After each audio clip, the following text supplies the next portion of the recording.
¿Por qué el neón siempre parece llorar sobre el asfalto mojado?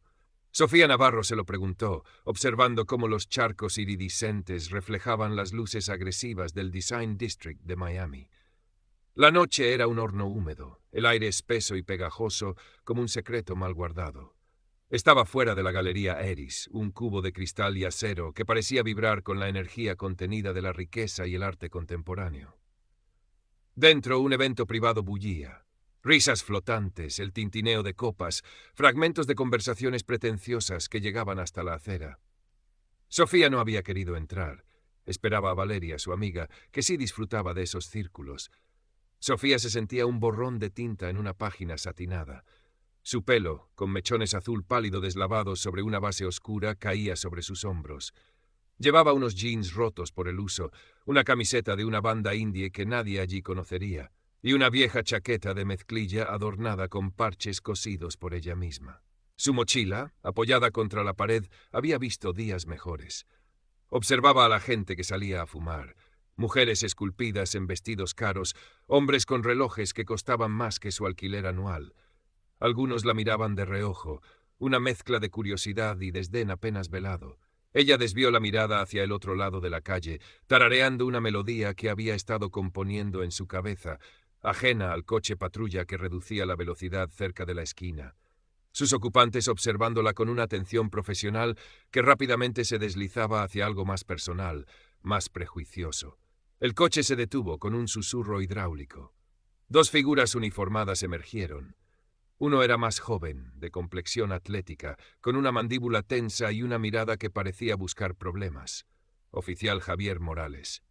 La otra era una mujer mayor, con el cansancio grabado alrededor de los ojos, pero una postura de autoridad desgastada. Sargento Elena Ríos. Se acercaron a Sofía con esa cadencia deliberada que la policía usa cuando ya ha decidido que hay algo fuera de lugar.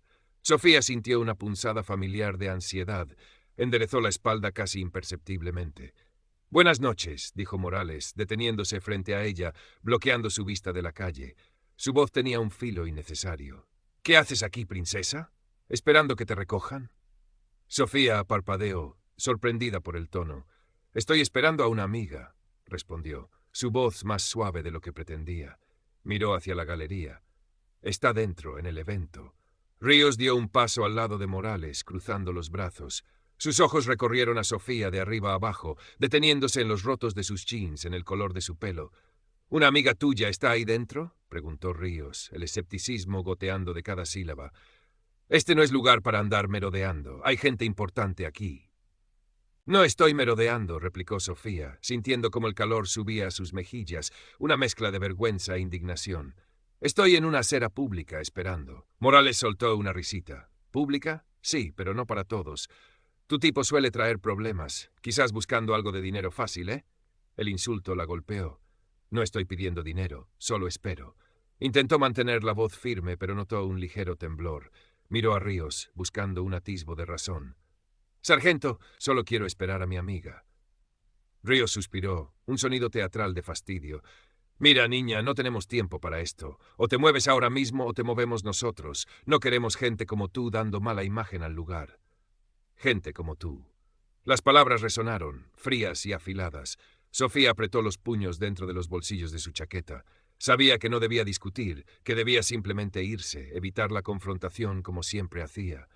Pero algo dentro de ella, una chispa de orgullo herido, se resistió. «Tengo derecho a estar aquí», dijo, más para sí misma que para ellos. En ese preciso instante, la puerta de cristal de la galería se abrió y Valeria salió, buscando a Sofía con la mirada.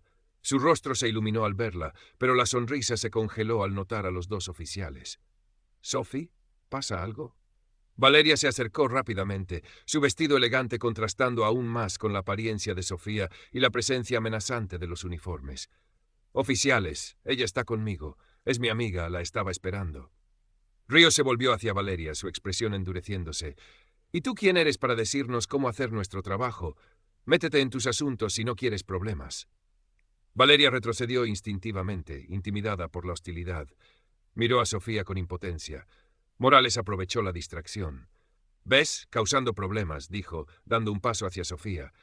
«Te dijimos que te movieras. No haces caso». Antes de que Sofía pudiera reaccionar, Morales la agarró bruscamente del brazo. El contacto fue inesperado, la fuerza excesiva. Sofía soltó un pequeño grito ahogado, más de sorpresa que de dolor. «Oye», protestó, «no me toques así». «Ah, ahora sí hablas», se burló Morales, apretando más fuerte. «Resistencia a la autoridad. Eso se añade a la lista». «¿Qué lista?», preguntó Sofía, tratando de zafarse sin éxito. «Merodeo, conducta desordenada y ahora resistirse al arresto». Enumeró Ríos con satisfacción sombría. «Estás arrestada». «¿Arrestada? ¿Por qué?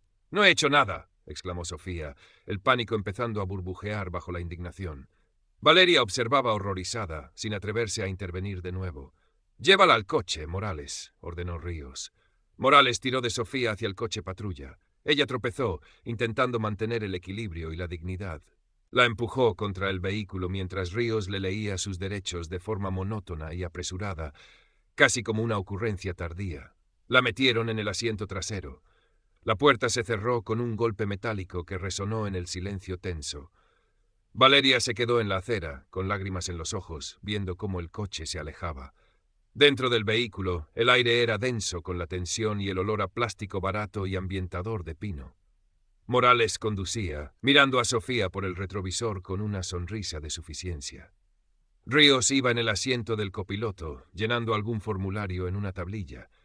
«¿Ves lo que pasa cuando los raritos se creen con derecho a todo?», comentó Morales a Ríos, pero lo dijo lo suficientemente alto para que Sofía lo oyera. «Se creen que porque estamos en Miami pueden hacer lo que les da la gana». Ríos asintió sin levantar la vista. Siempre igual. Vienen aquí pensando que esto es Disneylandia.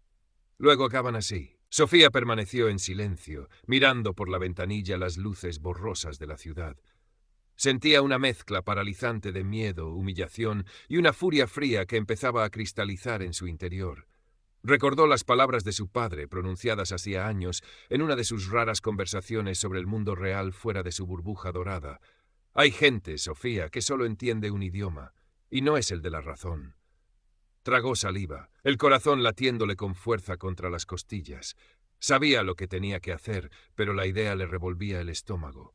Odiaba esa carta, esa conexión que no había elegido y que intentaba ignorar en su vida diaria. Pero las palabras de Ríos resonaban. «Gente como tú». Quizás su padre tenía razón. Quizás este era uno de esos momentos. La comisaría era un edificio funcional y anónimo, iluminado por tubos fluorescentes que le daban a todo un tono enfermizo. Olía a humedad, a café rancio y a ese desinfectante penetrante que nunca lograba ocultar del todo el olor a desesperación humana. La procesaron con una eficiencia despectiva. Le tomaron las huellas dactilares, la fotografiaron. El oficial de guardia, un hombre corpulento con bigote, apenas la miró. Morales y Ríos entregaron su informe con aire de triunfo cotidiano. «Una más», dijo el oficial del mostrador mientras tecleaba en su ordenador. Sofía fue conducida a una pequeña sala de espera con bancos de plástico atornillados al suelo. Estaba sola. El reloj de la pared marcaba casi la 1 de la madrugada. «¿Puedo hacer mi llamada?», preguntó al oficial que la había dejado allí. El hombre la miró con aburrimiento. «Cuando terminemos el papeleo». «Tengo derecho a una llamada», insistió Sofía, su voz temblando ligeramente. El oficial suspiró con exasperación. Vale, no empieces. 5 minutos». La llevó a un teléfono público mugriento en un rincón del pasillo. Le entregó el auricular pegajoso. Sofía marcó un número memorizado, un número que nunca había querido usar. Sonó una vez, 2 veces. Al otro lado, una voz profunda y sin inflexiones respondió. «Sí». Era él, su padre, Ricardo Navarro. Sofía cerró los ojos por un instante, reuniendo fuerzas. «Papá, soy yo, Sofía». Hubo una pausa cargada de preguntas no formuladas. «Sofía, ¿qué ocurre? ¿Dónde estás?» Su voz era plana, pero Sofía conocía ese tono. Era la calma antes de la tormenta controlada. Estoy en una comisaría, en Miami. Me han arrestado». Otra pausa, más larga esta vez. Pudo casi oír los engranajes de la mente de su padre calculando, procesando. ¿Arrestada por qué? Dicen que por merodear, conducta desordenada. Estaba esperando a Valeria fuera de una galería. Intentó mantener la voz neutra, sin llorar, sin sonar débil. «Ya veo», dijo él finalmente. El tono seguía siendo neutro, pero ahora había un matiz de acero bajo la superficie. «¿Qué comisaría?» Sofía le dio la dirección que había visto al entrar. «¿Estás bien? ¿Te han hecho daño?» «No, estoy bien, solo asustada». «No tengas miedo. Voy a encargarme de esto. No hables con nadie más. No firmes nada». Espera, y colgó. Así, sin más, sin palabras de consuelo, sin preguntas sobre cómo se sentía, solo la promesa fría y eficiente de acción. Sofía colgó el auricular lentamente, sintiendo una mezcla de alivio y culpa. Odiaba depender de él, de su poder, de ese mundo del que intentaba distanciarse. Pero en ese momento, bajo la luz fluorescente de la comisaría, rodeada de la indiferencia hostil, no veía otra salida. Volvió a la sala de espera y se sentó. Intentó calmar su respiración. Espera, había dicho su padre. Y Sofía sabía que cuando Ricardo Navarro decía que se encargaría de algo, el mundo tendía a reorganizarse a su alrededor. Pasaron quizás 20 minutos, quizás 30. El tiempo parecía haberse vuelto elástico y denso. Vio a Morales pasar por el pasillo, hablando animadamente con otro oficial. No le dirigió ni una mirada. Ríos apareció brevemente en la puerta de una oficina, revisando unos papeles. Por un instante sus miradas se cruzaron. Sofía sostuvo la mirada y le pareció ver un destello de algo en los ojos de la sargento. ¿Duda? ¿Una repentina incomodidad? Pero desapareció tan rápido como había llegado. Ríos frunció el ceño y se dio la vuelta. Quizás solo había sido su imaginación, la esperanza buscando una fisura en la armadura de la autoridad. Entonces el ambiente de la comisaría cambió. Hubo un silencio repentino, una quietud expectante. Los oficiales que charlaban cerca del mostrador se callaron, las conversaciones telefónicas se interrumpieron, y entonces oyó el sonido. El clic rítmico y decidido de unos tacones caros sobre el linóleo desgastado del pasillo. Un sonido completamente fuera de lugar en ese entorno. Una mujer alta y delgada apareció en la entrada de la sala de espera. Vestía un traje pantalón gris perla impecable, camisa de seda blanca y unos tacones de aguja que parecían armas. Llevaba un maletín de cuero negro y su pelo oscuro estaba recogido en un moño severo. Su rostro era anguloso, inteligente, y sus ojos oscuros evaluaban la habitación con una frialdad calculadora. Irradiaba una autoridad tranquila pero absoluta, muy diferente a la autoridad ruidosa y bravucona de Morales y Ríos. La mujer se detuvo y miró directamente a Sofía. Luego se dirigió al oficial más cercano, que la observaba con la boca ligeramente abierta. «Busco a Sofía Navarro», dijo la mujer. Su voz era clara, precisa, sin acento discernible, el epítome de la eficiencia corporativa. «Soy Leticia Campos, su abogada». El oficial parpadeó. «¿Navarro? Tenemos una chica aquí, pero no sé si...» Campos no esperó a que terminara. Sacó una tarjeta de su maletín y se la tendió.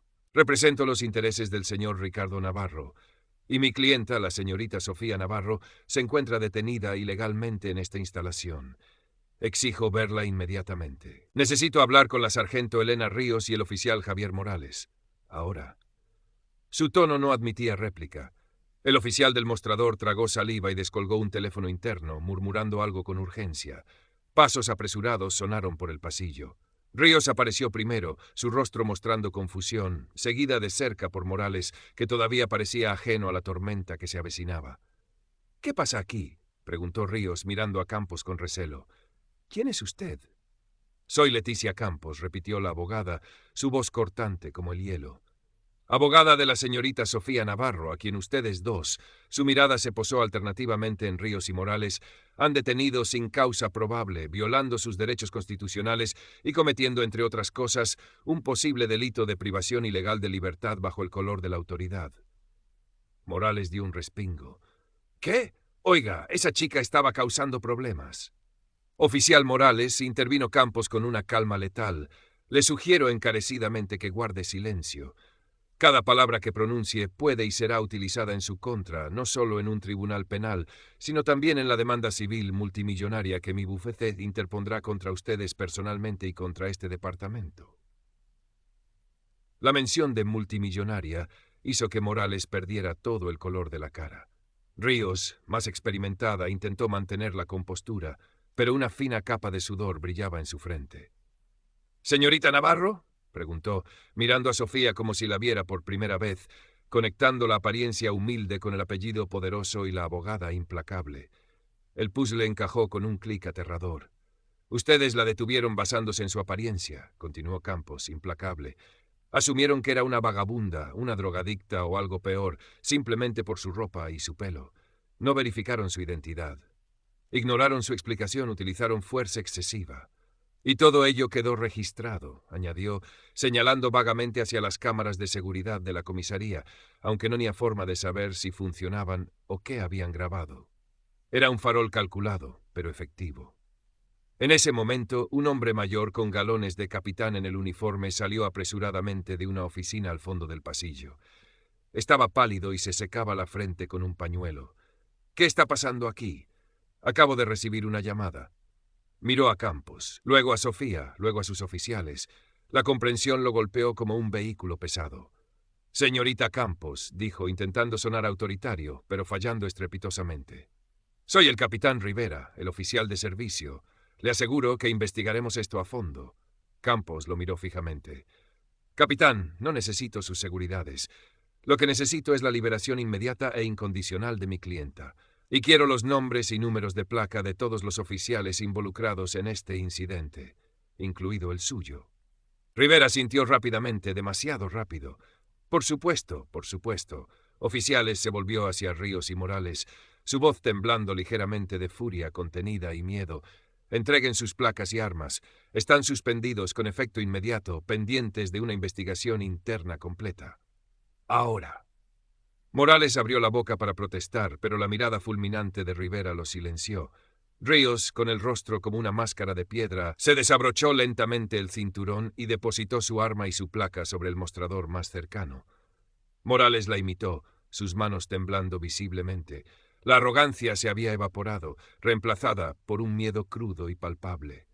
«Señorita Navarro», dijo Campos, volviéndose hacia Sofía con una profesionalidad imperturbable, aunque quizás había un atisbo de algo más en sus ojos. ¿Compasión? ¿Satisfacción? «Puede irse. Me encargaré de todos los trámites». Sofía se levantó, sus piernas todavía un poco inestables. Miró a Ríos y Morales, que ahora evitaban su mirada, encogidos bajo el peso de las consecuencias que apenas empezaban a comprender. No sintió triunfo, solo un vacío helado y una profunda tristeza por la fealdad de lo ocurrido. Asintió a Campos. «Gracias». Salió de la sala de espera y caminó por el pasillo hacia la salida. Los pocos oficiales que quedaban en la zona común apartaban la vista o fingían estar ocupados.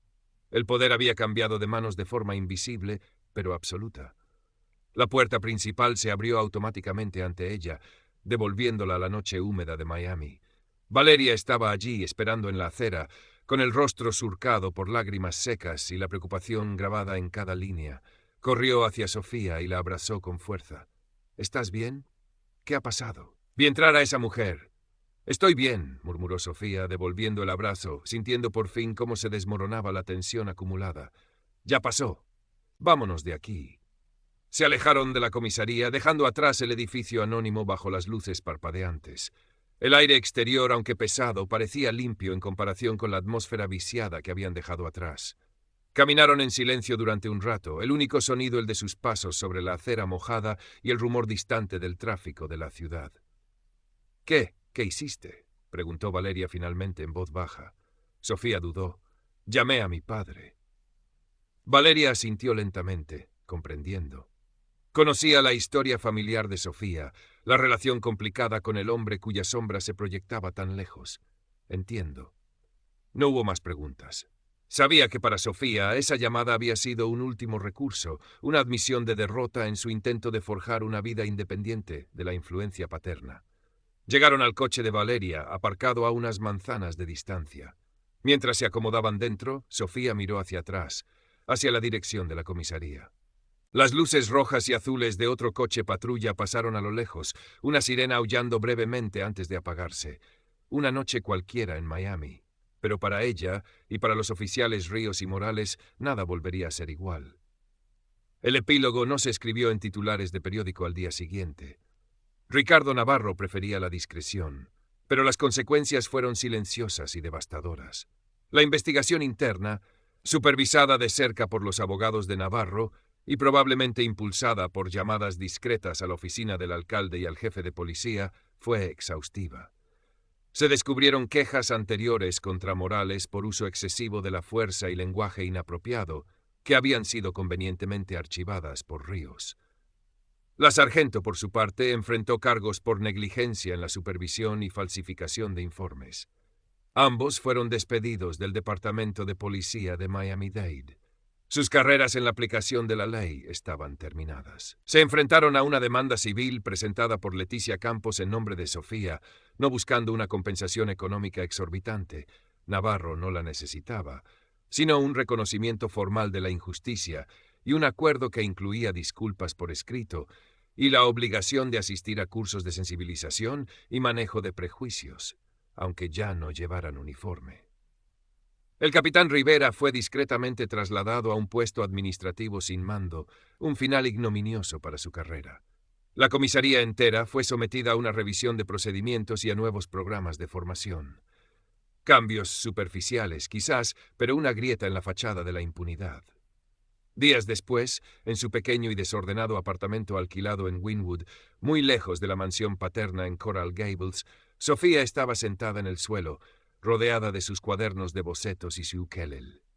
La luz del sol de la tarde entraba por la ventana, iluminando las motas de polvo que bailaban en el aire. Tenía un cuaderno abierto sobre las rodillas. No estaba dibujando los rostros de los oficiales como había pensado inicialmente. Estaba dibujando manos. Manos que agarraban con demasiada fuerza. Manos que escribían informes falsos. Manos que marcaban un número de teléfono con dedos temblorosos. Manos que ofrecían una tarjeta de visita como un arma. La experiencia la había dejado con una sensación agridulce. Había obtenido justicia, sí, pero no por sus propios méritos, no por la fuerza intrínseca del sistema. La había obtenido porque su padre era quien era. El privilegio que tanto intentaba eludir la había salvado. ¿Qué pasaba con aquellos que sufrían injusticias similares pero no tenían un número mágico al que llamar? Esa pregunta la perseguía. Miró el dibujo de las manos. Luego cogió su ukelele. Rasgueó unos acordes suaves, melancólicos. Una nueva melodía empezó a formarse en su cabeza, una canción sobre luces de neón que lloran, sobre apariencias engañosas y sobre la difícil búsqueda de una justicia que no dependiera del apellido que llevaras. Sabía que no podía cambiar el mundo entero, ni siquiera Miami, pero podía contar su historia a su manera. Podía usar su arte, su voz, para arrojar luz sobre esas grietas del sistema que había experimentado de primera mano. La rabia inicial se había disipado, reemplazada por una determinación tranquila. La timidez seguía allí, era parte de ella, pero ahora estaba mezclada con una nueva resolución. Ya no se sentiría solo como un borrón de tinta en una página satinada. Quizás podía ser la tinta que escribiera una verdad incómoda. La canción que estaban haciendo no sería alegre, pero sería honesta. Y en esa honestidad, en esa vulnerabilidad convertida en expresión, encontraría su propia forma de poder. Una que no dependiera de la cuenta bancaria de su padre. Sería un poder pequeño, quizás, pero sería suyo. Y eso decidió Sofía mientras los acordes llenaban la habitación bañada por el sol. Era un comienzo. El incidente, aunque resuelto rápidamente en términos prácticos gracias a la intervención de Campos, dejó una marca indeleble en Sofía. La sensación de vulnerabilidad, de ser juzgada y descartada por su apariencia, no se desvaneció fácilmente. Se encontró observando a la gente de manera diferente, más consciente de las miradas, de los juicios silenciosos que se emitían constantemente en la interacción humana. Miami, con sus contrastes brillantes y sus sombras profundas, se sentía ahora como un lugar más complejo, más peligroso en un sentido sutil. La relación con su padre no cambió drásticamente en la superficie. Hubo una llamada telefónica breve unos días después del incidente. ¿Estás bien?, preguntó él, con su habitual economía de palabras. Sí, papá, gracias, respondió Sofía. Leticia se encargó de todo. Bien, dijo él. Ten más cuidado, Sofía. Y eso fue todo. Ni reproches por su estilo de vida, ni preguntas sobre cómo se sentía realmente. Solo la transacción completada, el problema resuelto. Pero algo había cambiado en la dinámica interna de Sofía. La gratitud por su intervención estaba teñida de una incomodidad persistente. El poder de su padre era una red de seguridad, pero también una jaula dorada. ¿Podría alguna vez ser vista por quien era, y no por ser la hija de Ricardo Navarro? O peor aún, ser descartada como nadie cuando intentaba ser simplemente Sofía. Valeria fue un apoyo constante. La escuchó sin juzgar, compartió su indignación y la animó a seguir adelante. ¿Vas a hacer algo con esto?, le preguntó una tarde, mientras tomaban café en una pequeña cafetería de Little Haiti. ¿Con qué? Con lo que pasó, con la canción que estás escribiendo. Sofía removió su café, lo sé, es solo... algo personal. Podría no serlo, dijo Valeria suavemente. Hay mucha gente que pasa por cosas así, Sophie. Gente que no tiene a alguien como Leticia Campos para sacarlos del apuro. Tu voz podría importar. La idea la asustó y la atrajo al mismo tiempo. Siempre había visto su arte como un refugio personal, una forma de procesar sus propios sentimientos. Compartirlo, darle un propósito más allá de sí misma, se sentía como un paso enorme y expuesto. Pero las palabras de Valeria resonaron con la pregunta que la atormentaba. ¿Qué pasaba con los demás? Empezó a investigar, discretamente al principio. Leyó artículos sobre perfiles raciales y de clase en Miami, sobre quejas contra la policía que rara vez llegaban a algo. Descubrió foros en línea donde la gente compartía historias anónimas de encuentros injustos con la autoridad, historias sin resoluciones limpias ni abogados de alto poder. Cada historia que leía reforzaba la sensación de que su caso, aunque traumático, había sido una anomalía afortunada. La mayoría de las veces, la balanza no se inclinaba hacia la justicia tan fácilmente.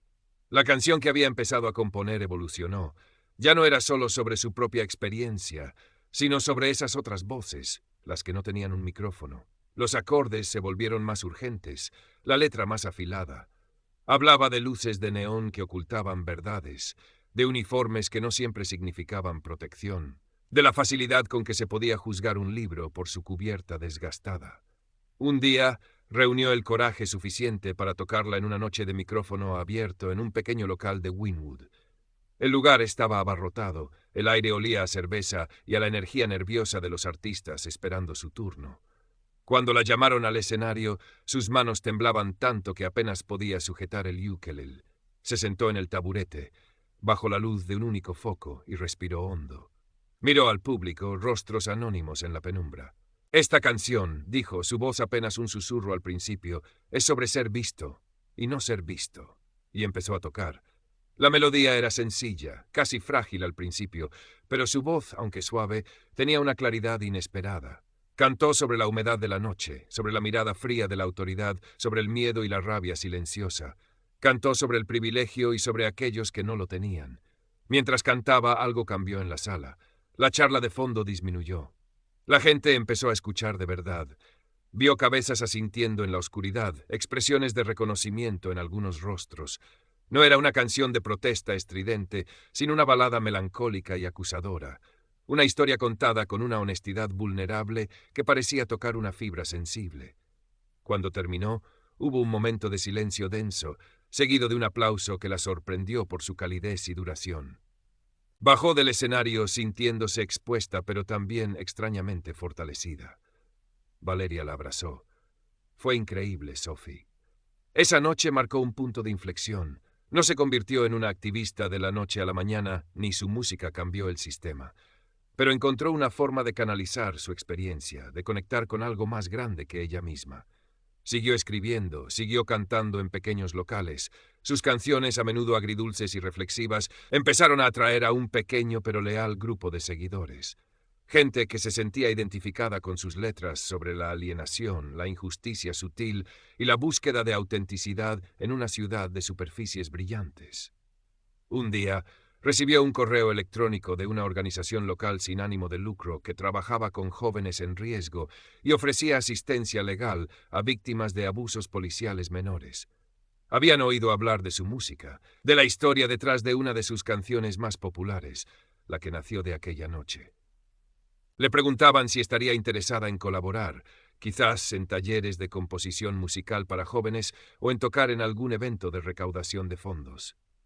Sofía leyó el correo varias veces, sintiendo una mezcla de temor y emoción. Era una oportunidad para hacer algo concreto, para usar su voz de una manera diferente. Significaba salir de su zona de confort, exponerse aún más. Miró por la ventana de su apartamento. El sol se ponía sobre los tejados de Wynwood, tiñendo el cielo de tonos naranjas y púrpuras intensos.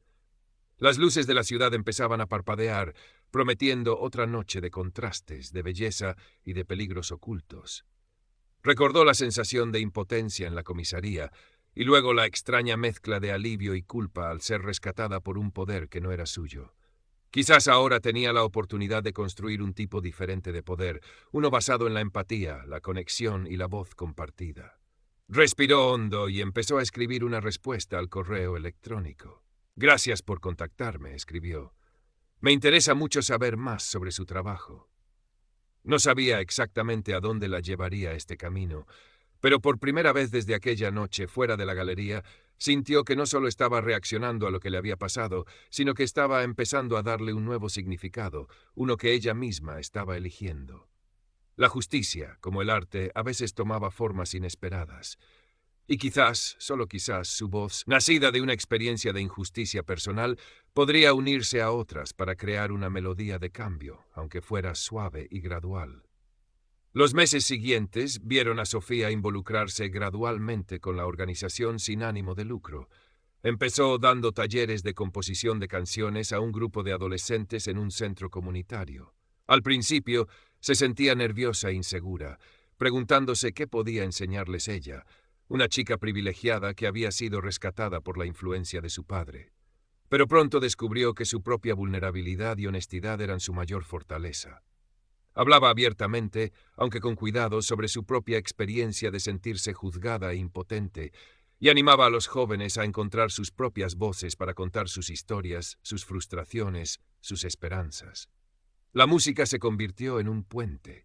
Vio cómo chicos y chicas que a menudo se sentían silenciados o incomprendidos encontraban en las letras y las melodías una forma de expresarse, de procesar sus propias realidades, a menudo marcadas por la precariedad, la discriminación o los roces con un sistema que no siempre parecía estar de su lado. No era una solución mágica, pero era algo tangible, una pequeña chispa de empoderamiento a través del arte. También tocó en un par de eventos benéficos para la organización. Cantó sus canciones, incluyendo aquella nacida de la noche del arresto, frente a audiencias más grandes y diversas. Cada vez que lo hacía,